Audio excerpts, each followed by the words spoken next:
अगर ये चीज़ जरूरत ना है। ये है एलजी का एक सिंगल डोर फ्रिज। इसमें जो है एल्युमिनियम कॉइल लीकेज होने की वजह से बार बार गैस जो है निकल जा रहा है।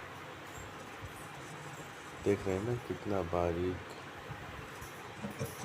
इशू आ रहा है। हाँ जी।